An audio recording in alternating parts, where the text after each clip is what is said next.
Hi, good morning. I'm Oliver Gao. I'm the director of Cornell System Engineering Program. I have been conducting what I call these system conversations with distinguished speakers that we bring to Cornell. So today I'm very delighted to introduce to you actually one of our own, Dr. Longqi. He did his PhD actually in computer science here at Cornell. So Longqi, welcome back to Cornell. Thank you. Yes, thank you for taking time to come back and visit. Actually, Longqi, he's currently a strategic applied research manager at Microsoft Office of Applied Research. And at Microsoft, he's actually leading the AI research for organizations' digital transformation. His research actually spans across recommender systems, organizational networks, as well as computational social science. And I think this is really exciting emerging area. So, Longqi, welcome back. And of course, I think, looking at your work, it's really exciting. So please tell us more about yourself, your work, your career, your research, your education, whatever you would like to share with us.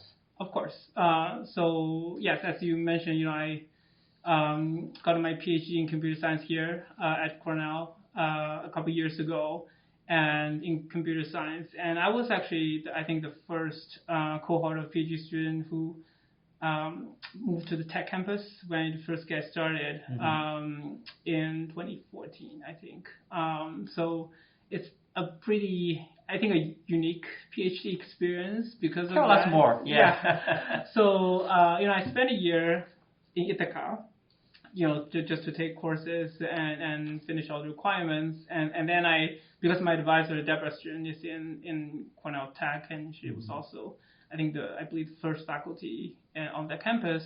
So I moved there to work with her and other faculty. And when I moved there, we don't even have a campus at that time. So, Google, I think, Google building. Right? Yeah, exactly. Yeah. Mm-hmm. So Google generally gave us a corner of their building to start the campus, before the campus is ready. So, and we expanded actually in the Google building after several months. And right before we moved to our new campus, I think we have 3 floors in the Google building, and then we moved to the tech campus. So I think one unique thing about the tech campus and my PhD experience was that I was very close to the industry and companies and startups in New York City, and of course in the Bay Area too. So that basically makes my research and also the research in my you have endless problems to solve. Yeah, and very applied. So I'm very much a kind of a problem-driven person, and I also work very closely with people from other disciplines and really try to solve problems together. And then I joined Microsoft, and that was also a new team when I joined Microsoft, and I was also the first hire of that team by our chief scientist, Jamie Tevan in Microsoft, where what the mission of the team is really try to, do research that help everyone or every organization to be more productive. So it's very much aligned with what I want to do for my research career. So it's been a great journey, and we work and collaborate across the company and with the research community too, and we almost publish most of the things that we do in academic journals and conferences, and of course, as a tradition in Microsoft Research, we hire research interns every summer, and we actually got quite some from Cornell too in the recent years from different departments. So it's always great to be back. Wonderful. Longqi, of course, I assume you probably also go back to the tech campus from time to time. Yeah. Now it's totally different. Yes. From when you first started. So now probably you have more space. Yes. Right. So that's great. So Longqi, I saw that you've been you are certainly doing very exciting research at Microsoft, and as you mentioned, you were the first hired on that team and addressing all those emerging issues. One area you see that it's really kind of, especially during the pandemic. Sounds like you joined Microsoft right before. Yeah. the pandemic. And then you went through the pandemic and now post-pandemic. But it seemed to me that also your research was very well aligned with, if not ahead of, the curve. So especially now post-pandemic, I think companies were thinking a lot about the future of work. You are certainly at the forefront of that. Please share us with us about your thoughts. So what are the challenges and opportunities ahead? Yes. All this kind of hybrid or remote.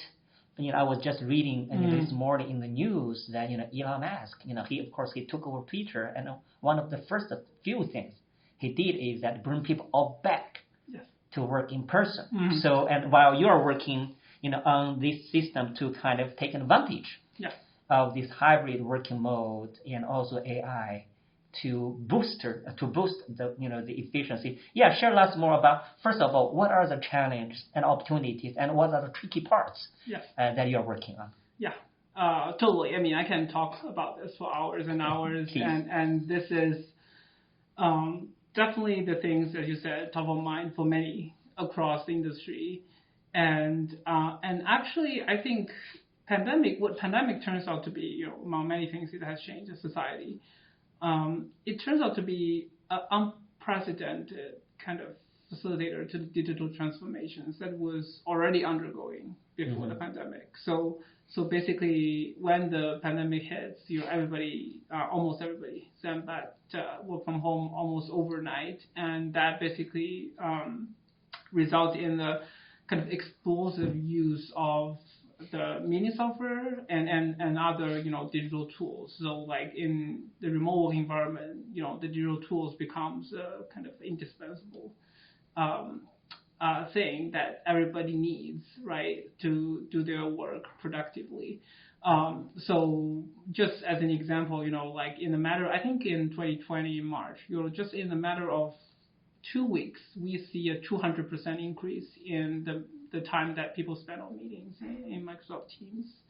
And that number has never gone back since then. So it's not that, people are going back to the office, then, we're going to go back to like pre-pandemic. So things are not going to be like what was in the pandemic, and it may never will.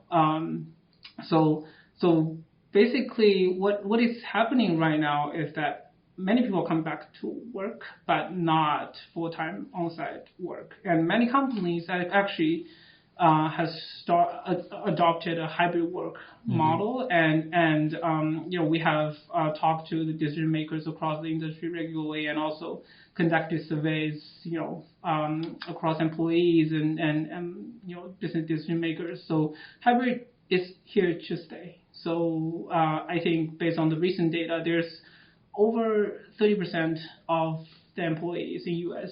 Are working in a hybrid mode where they spend some days at home and other days in the office. But hybrid is just going to be more complex than remote is. So in every dimension. So for example, we actually have seen this hybrid paradox where in one of our surveys, we actually see that, people want to come back to work for in-person collaboration, but at the same time, they want more time at home. So it's even from the individual perspective, there's this paradox and kind of trade-off between these two.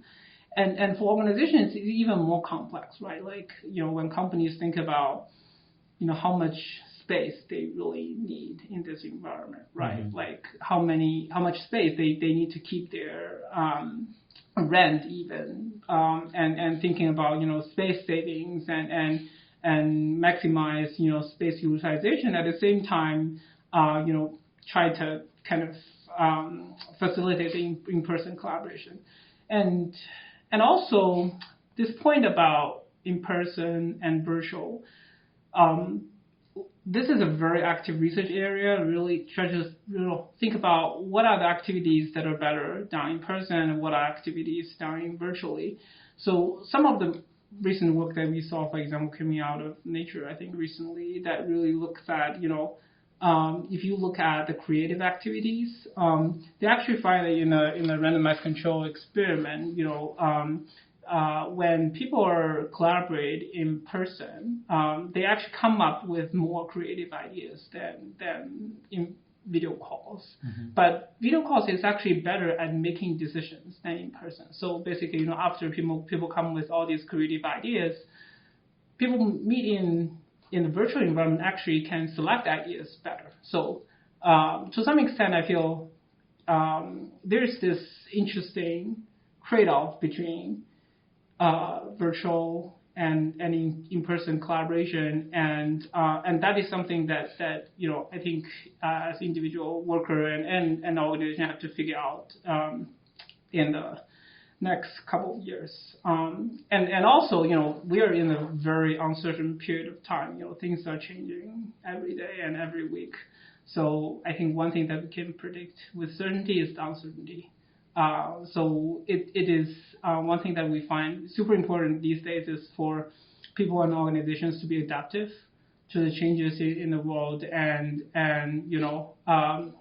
both in terms of the work mode, but also in terms of the tools that get deployed these days in the workplace. We actually, aside from remote and hybrid, which affects to some extent this new adoption of AI-powered workplace tools. So we have seen actually people use AI tools much more than, for example, pre-pandemic. So, for example, we have seen those large-scale pre-trained language models that can do so well in kind of generating content. So people already start to use it to help write code. For example, as a software developer these days, you don't have to write every single line of code yourself. You just write, the start of a function, and then the AI program can autofill the rest of the program for you. And in the foreseeable future, I think we'll see that application in writing documents, essays, emails, and that will fundamentally change, how people work and collaborate. Mm-hmm. Wonderful. So I think, Longqi, you mentioned this actually. You're saying that a lot of things, if you look at human history, right, a lot of things that emerged in human history, they, at the first, they just happened. And the people did not even know whether it was a good thing or a bad thing. Yes. Right, I think, but the thing is that, back long ago in history, things happened naturally, but back then, people did not have as powerful tools as we have nowadays. For example, all this AI, all this modeling, all this data collection, like people like you are doing even research about these things. Yes. So a lot of things that happened before, it's basically it's more like natural evolution kind of selection. And after a period of time, some emerging things remained and it become part of the norm, right? But it was more kind of naturally happened, naturally evolved, and naturally remained and sustained. Yes. But nowadays, you can see from this pandemic, something happened, something emerged, and people like you of organizations, because you always want to do something good, and you want to, especially powered with all this computing, and also big data and AI, you see that. So my question is actually now, with all these changes, what's your philosophy? Especially since you're developing these tools, what is your philosophy of, should we facilitate these kind of changes, or are you trying to guide those changes, or are you trying to control, manipulate these changes? That's a great question. So one thing that we talk a lot in the tech industry is that we are the people that will actually shape the future work. Meaning that we are the people who are actually building the tools that are going to shape, what people use for work and how people work. So we, regardless of what's the philosophy, I guess what we do will have huge impact on the future work anyways. And that means, I think philosophically, I think we need to be intentional about the tools that we build and be conscious about the impact that they may have. That's a very good point. In how people work. So let me just give you an example, right? Like thinking about if you have like AI systems that help you write messages and kind of communicate with each other. So that will basically affect your communication with other people, and based on what you suggest, that might affect your interpersonal relationships and such. So that's why we work very closely with ethics experts, social science experts to think that problem through. What's the implications of use of that tool, and also as people who build those AI systems, we need to really think about what's the objective functions that we should optimize these systems for, and to some extent, because the social technical nature of these systems, it almost certainly will be a multi-objective, optimization problem where you need to really incorporate social value into your design of your AI systems. And another example was like recommendation system, right? Like something that we work a lot on. So these days, these systems not just affect what you buy, but also what people you connect with within the organization, what email you see, what document you see. So like even some of the things that we work a lot in the space of organizations, we don't want these systems to just maximize user engagement, because that was just not the end goal of a lot of these systems. We want them to, for example, help individuals to get things done or help the organizations to be more connected, right? So that means you need to be aware of like what's a good organization network you want to nudge people to. So it's kind of that's why I think that, at the beginning you mentioned about this cutting across different disciplines. This is really the problem that I believe people need to come together, not just computer scientists, but also folks across disciplines and have different expertise in different fields. So wonderful, and I think thank you, Longqi, and I think you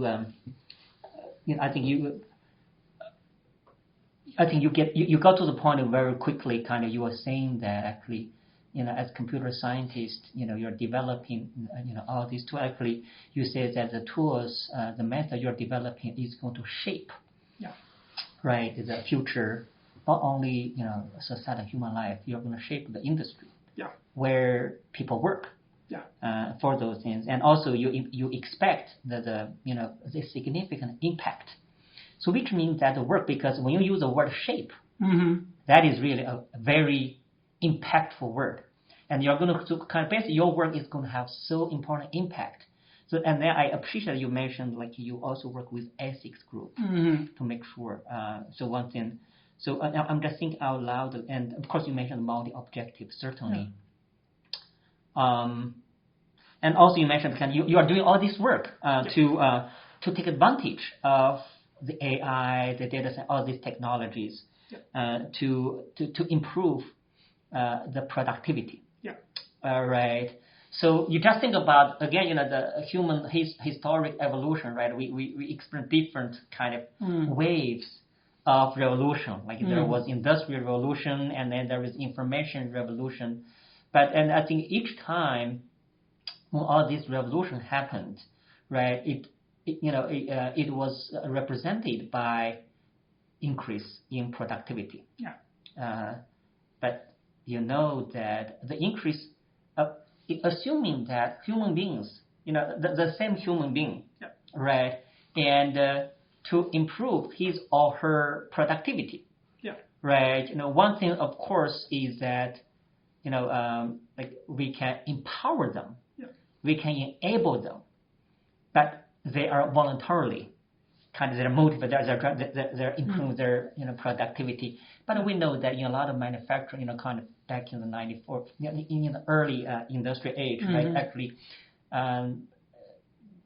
people, they were exploited, right, of their productivity.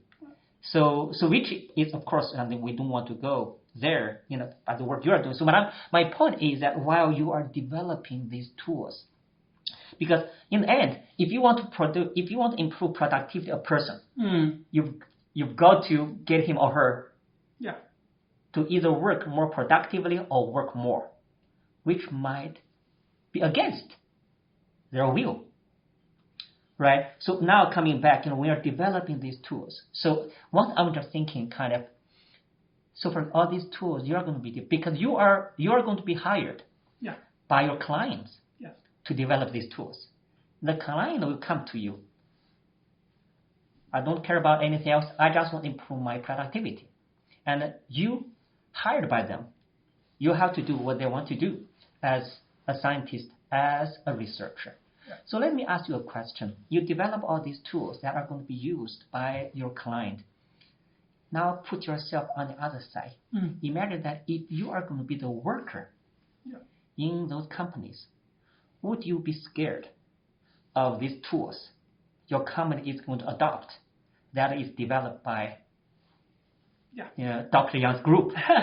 So my point is that kind of one thing, because you mentioned this one important is ethics.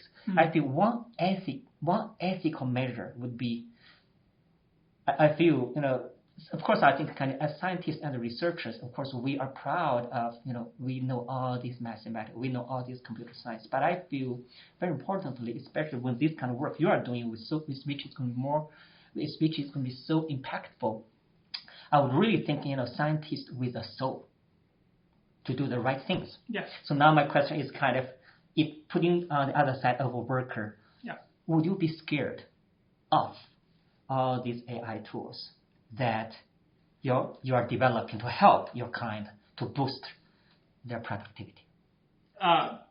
This is a very important question. I think there's several points that I can make here.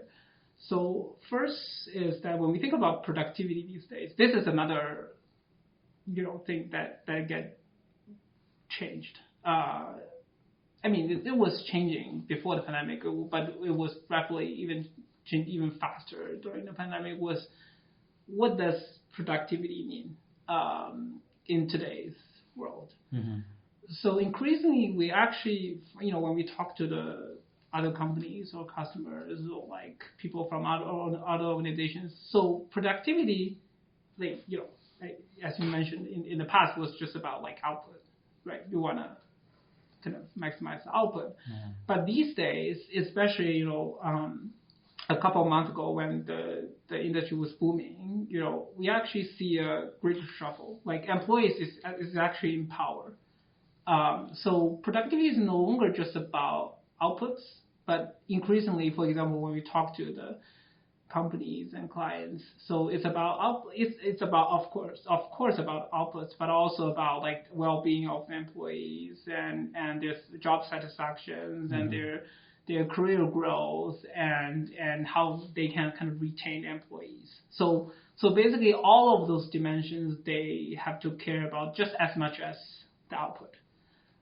So that means the tools that we're building is not just to try to kind of get people to just work more. That is just not absolutely not what we are working on as scientists. But in some sense, I think we want people to do more with less. So it's not about ask people to just work more hours, but within the limited number of hours that you have, you can produce more and also do the job that you like. And to some extent, you mentioned about all these industrial revolutions. So every revolution you will require,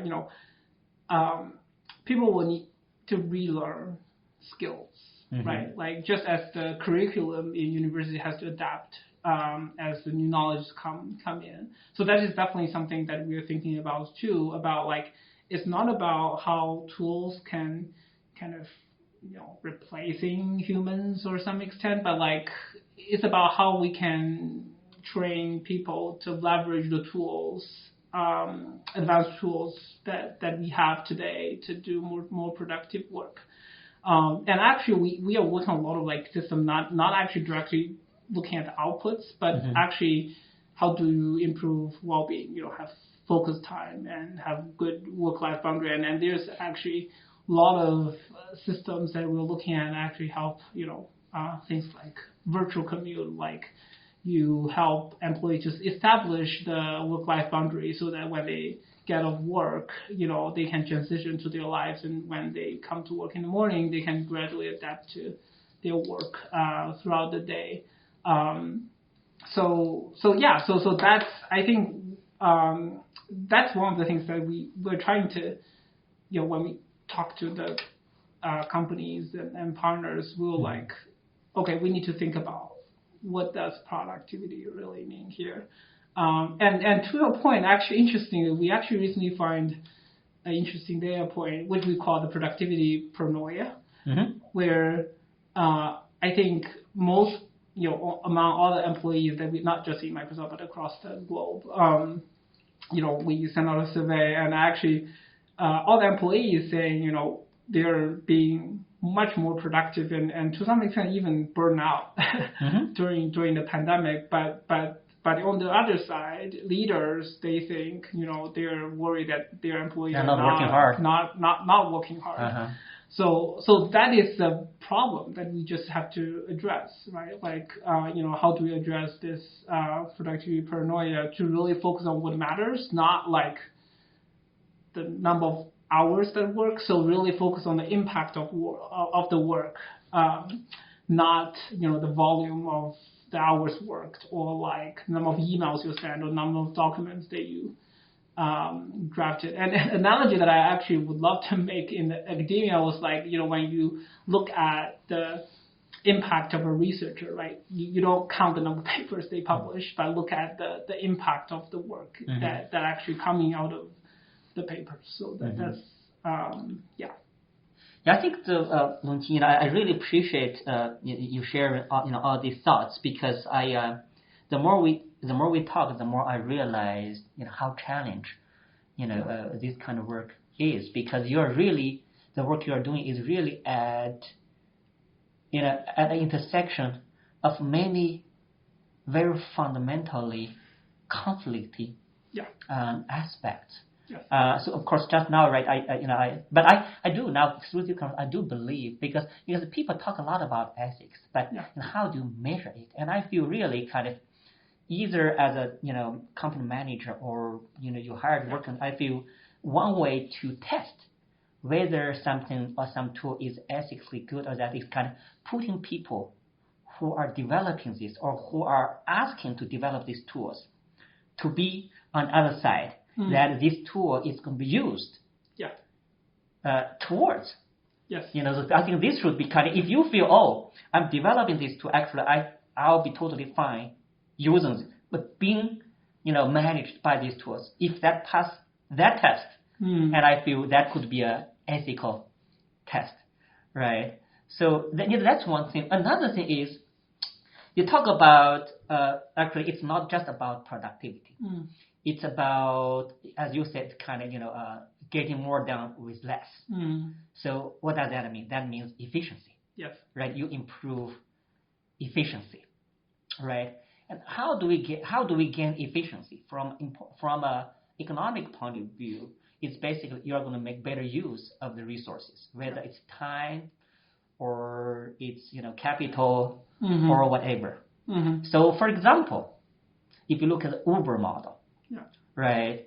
So it's basically we make the usage of our resources like cars or road in a more efficient way. Yeah. Right. We improve efficiency.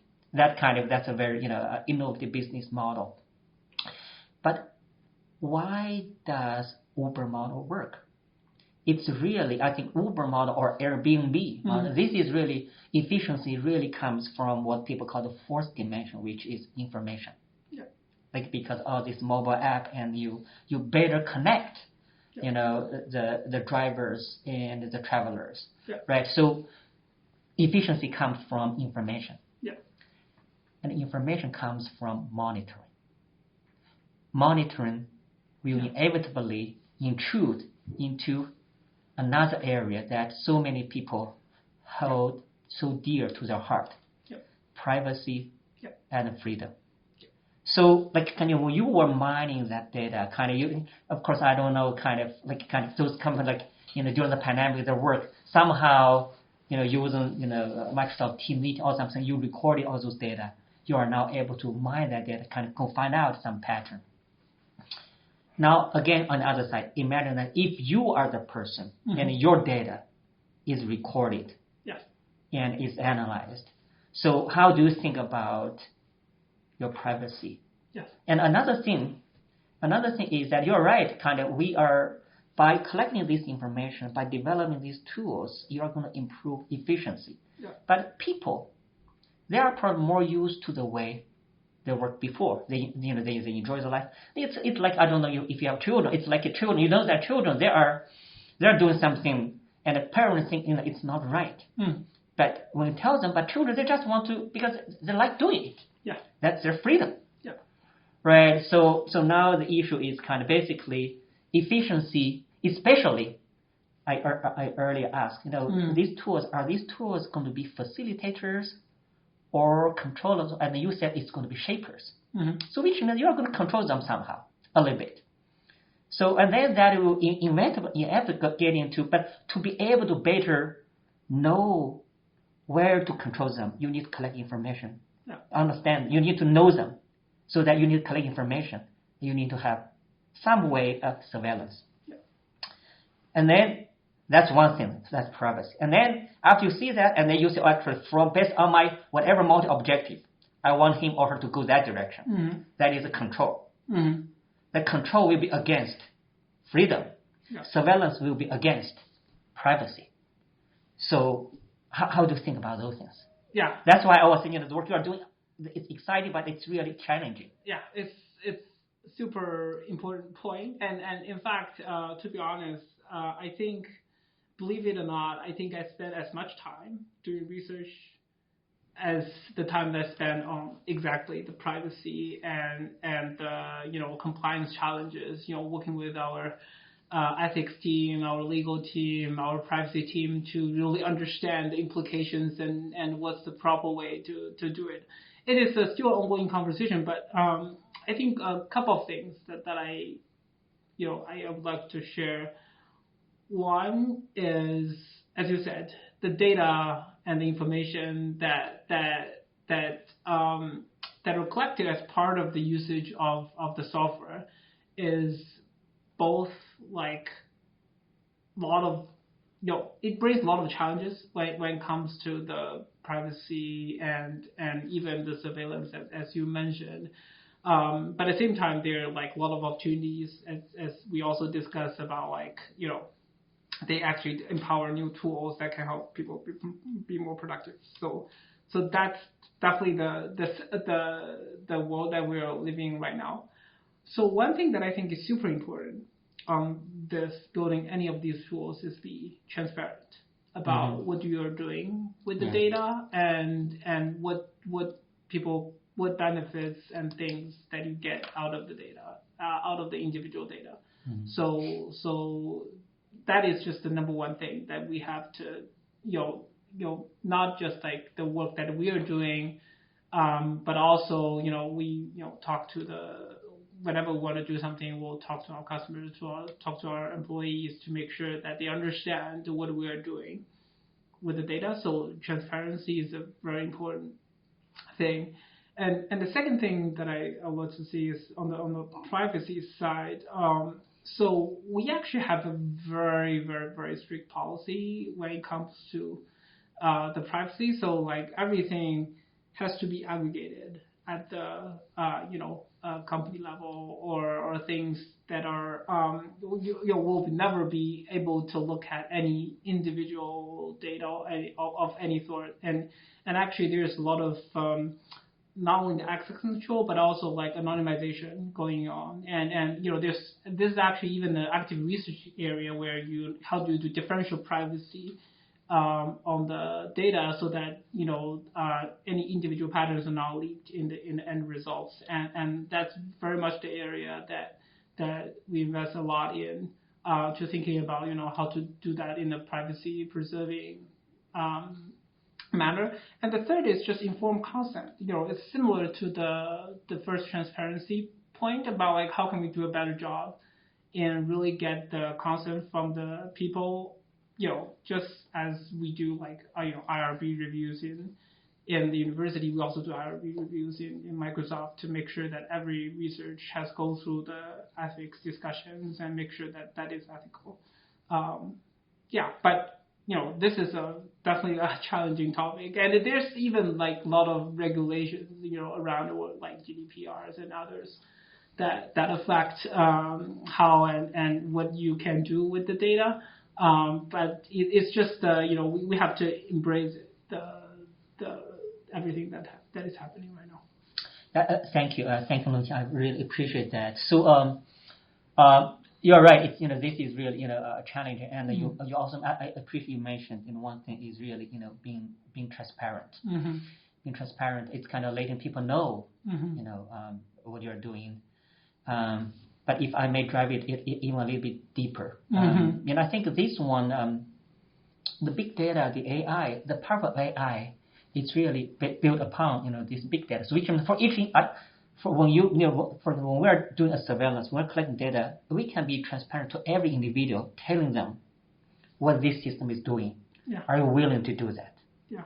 And I will do that, or I will not do that, and they will choose to participate, right? So here I want to kind of give it a more more in-depth exploration of this transparency issue. Mm-hmm. Yes, you tell them what we want to do here, but another concept is the information is asymmetric. Yeah. When you do this, you are totally transparent. You're telling them. However, here on your side, that you are collecting all this information, not on you, like this this AI. Let's say the AI, we're collecting all these thousands of millions of people information, and we are transparent to each one of them. But the power of that is really cross-referencing of information collected from all these group people. Yes. But that information, this AI has, is asymmetric to what that individual was told. Yep. Right. So which means that while we say all this kind of regulation or examination, we go through all these processes. But even the person, even you, because when you are implementing this, you really know that it's actually not really 1% completely transparent, because the information is asymmetric. Yeah. Right. So in that case, because otherwise, if you tell the people that the reason I'm doing this, I'm collecting this data, I'm developing this tool, is to help you to be more efficient. Mm-hmm. The way I'm going to get you to be more efficient is to, one, I'm going to monitor you. Two, I'm going to change you. Because how can you get a person from inefficient to be more efficient? You have to change them, right? So that way, if I can be very transparent, I say, Longqi, I'm going to monitor you. Mm-hmm. Not 24 hours, 24/7. I just kind of probably, say, 14 hours a day, 5 days a week. I'm going to survey now this data for you. And also, Longqi, look, this is how you are living your life now. Are you happy with your life now?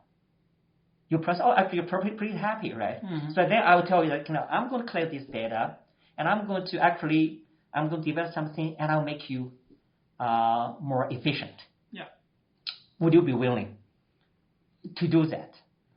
And especially if you feel right now you currently have a very good work-life balance, and you spend time with your family, mm-hmm. and when you want to work, at midnight, mm-hmm. and you start working, and you really enjoy your freedom of doing this. Yeah. But I'm telling you that I'm going to do this.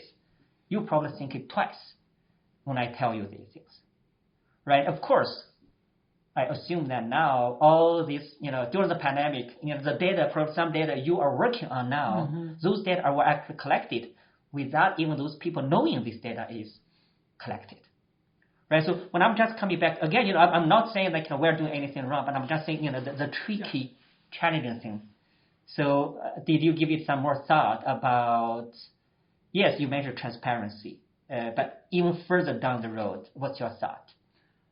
So a couple of things. One is I think it's also very important for users or individual person to have control over their data. Yes. So like that is actually part required by GDPR too, about like each individual user could at any time tell a service provider saying, I want you to remove my data or delete my data, or I don't want my data to be used this way. So that is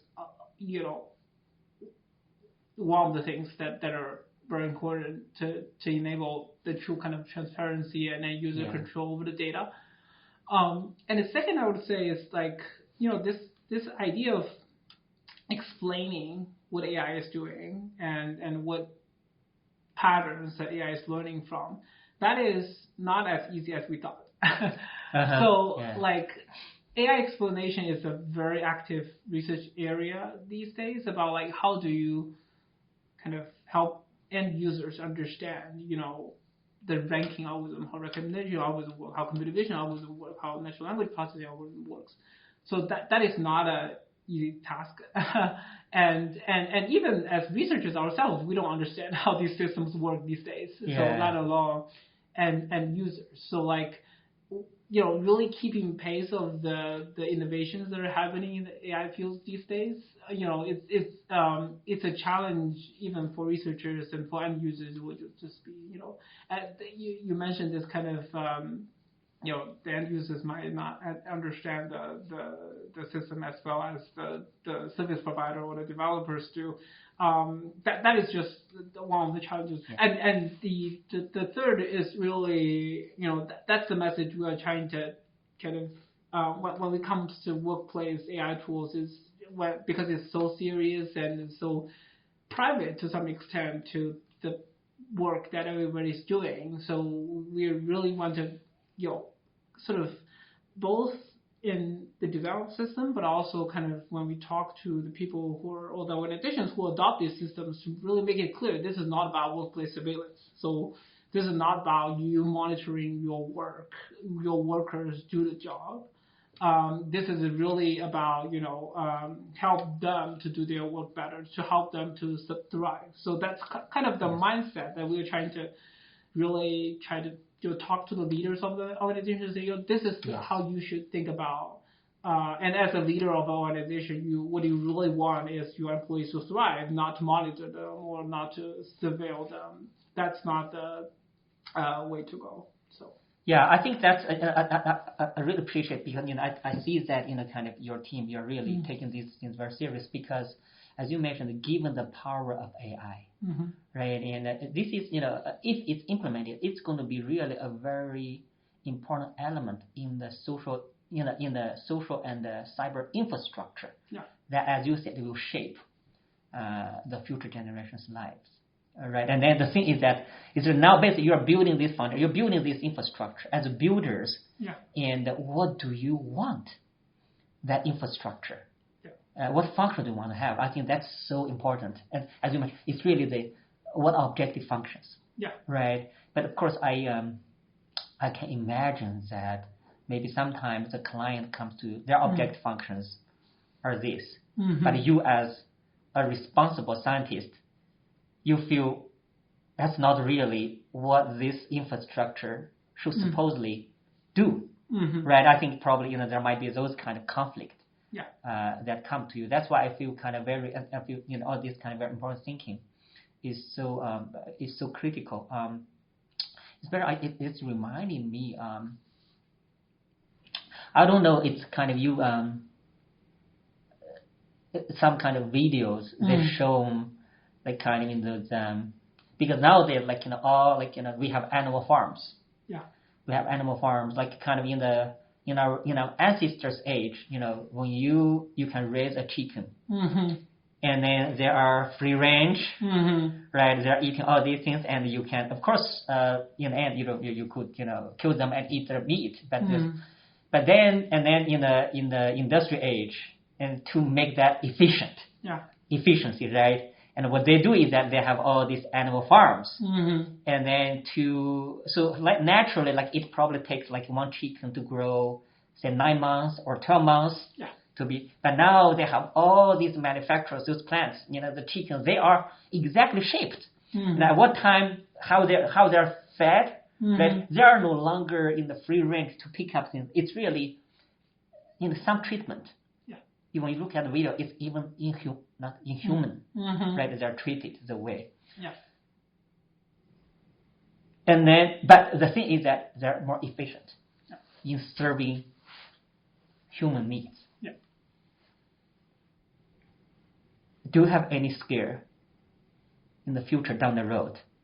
Imagine that, instead of humans design all these animal farms to feed the chickens, to serve the human needs in a way.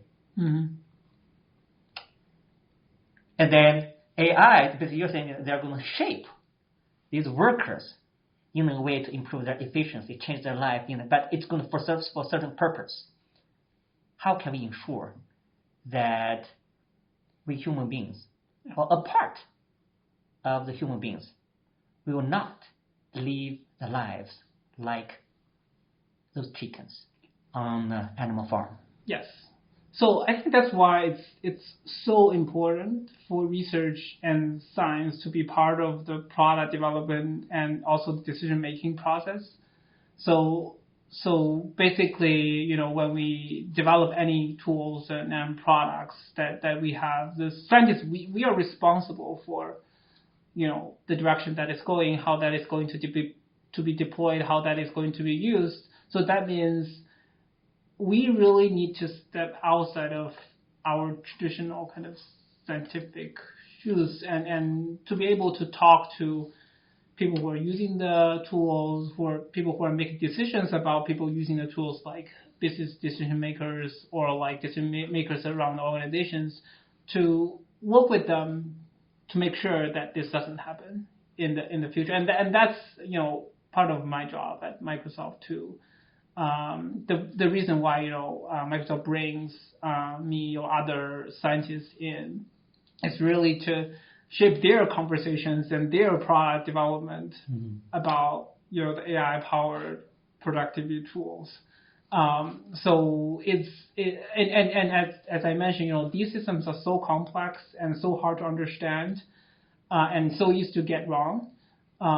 So that's why we as scientists are very much view that as our responsibilities to help not just Microsoft, but all of the people who are using that tool to get that right. So to make sure that doesn't happen. So sometimes it's through the design of our systems, but many times it's about really having genuine conversations with the leaders to make sure that they understand, what's the implications, and also, as I said, what they really want. So like sometimes they want, okay, I want productivity, but like if you think longer term, you want to retain your employees too, and you want your companies to thrive, and you have to have conversations with them and think that through together with those that are making decisions. Wonderful, and I think Longqi mentioned that word, responsibility. Yeah. I think that's so important because if you look at this, and of course, we, these scientists, all these PhDs, the society, we spend so much resources to train all these scientists. But at the end of the day, scientists first, they're human beings. Yeah. And then their second role probably be, a powerful scientist, right? So one thing is, it's really while scientists and only probably a limited number of scientists, they can do something very powerful, right? While people, either from academic or industry training, they always feel their job is to accomplish, to overcome the difficulty, to find out with the solutions. But I think as we, after we graduate from school, as we take on jobs, as we see our work having impact on the society, we realize more and more, this sense of actually our role. Our first role is not about just the excitement of accomplishing Yes. But more really, as you said, this very strong sense Yes. of responsibility, especially the more powerful things, the more exciting thing you are working on, the more responsibility behind it. Yes. Right. So I think another work, you talk about you develop this kind of recommendation systems. Tell us more about that. How does that work? It's a recommendation system in the workplace setting. So like thinking about when you get on board to an institution or a company, recommender system can recommend who you should connect to, and in your day-to-day work basis, right? Even for people who have problem scheduled meetings and both with their peers, but also with people across time zones or across different institutions, recommendation systems can really based on individual preferences and their available slots to recommend, what are the slots that are best for these type of meetings. And also for anybody who has this information overload problem of getting 1,000 email every day, recommender systems really can, rank the emails that need your attention most and kind of help you do information filtering so that all those informations become more manageable. And on the information overload, there's another step beyond recommendation summarization. So thinking about, if you have a lot of meetings that you don't have time to attend, but there's meeting recordings, but you don't have time to watch 5 hours of recordings, how a summarization system can summarize the main takeaways of those meetings so that you don't miss the key points, right? And also things related to, for those important meetings, there might be, pre-reads or things that you have to prepare for those meetings, and you might have a lot of those meetings coming up, and recommendation systems can help you kind of manage your time and make sure that you get to the important things that you need to do. Great. So, for those kind of systems, and I think that I really like that. That is really sounds like it's playing like facilitating role, kind of. So basically, you have all these things. That person is as facilitating and also empowering, kind of, right? Because it's over your capacity. However, by using this tool, that you can make their treatment or processing the information in a more smarter or more efficient way. To do that. So I think Longqi, as our time is coming up, and I really appreciate the kind of, even though you have only been there for 3 or 4 years, but apparently you have been in a position, meeting all these challenges. So now with all these things that you, of course, even before you graduated, you have been in very close contact with industry. So of course, now you can see for our system engineering students, right? Actually, one thing that we don't have undergraduate program, we only have graduate program with people who already got their undergraduate degree, but they come to the system engineering program to really to be trained in ways related to some issues that we talk about. So, what recommendations or advice would you give to our system engineering students or our engineering students in general? Kind of what kind of capabilities, what kind of ways of thinking, or what kind of philosophy they should establish, so that they can, get on a career, as success as you are, or something that they can go along. So, any recommendations or advice? Of course.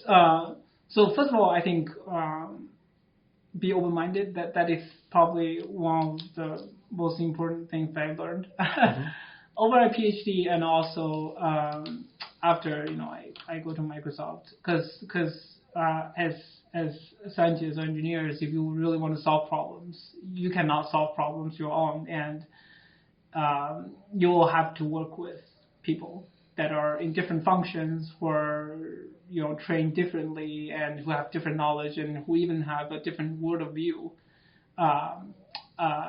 with you. So be open-minded, both in terms of the knowledge and in terms of working with others. So that I think it's almost important as the professional skills that you will have after your PhD or graduate study. And I think the second thing is really, I think it's important to kind of know what you don't know. So it's similar to the close to the open-minded thing, but it's I think it's important to recognize that the complexities of the technical, social technical systems that do dealing with today, and be really humble to learn new things, and acknowledge that you don't know everything, and you just have to learn as you go. And third is just this is your time. It cannot be more exciting to be a scientist or engineers that look across disciplines.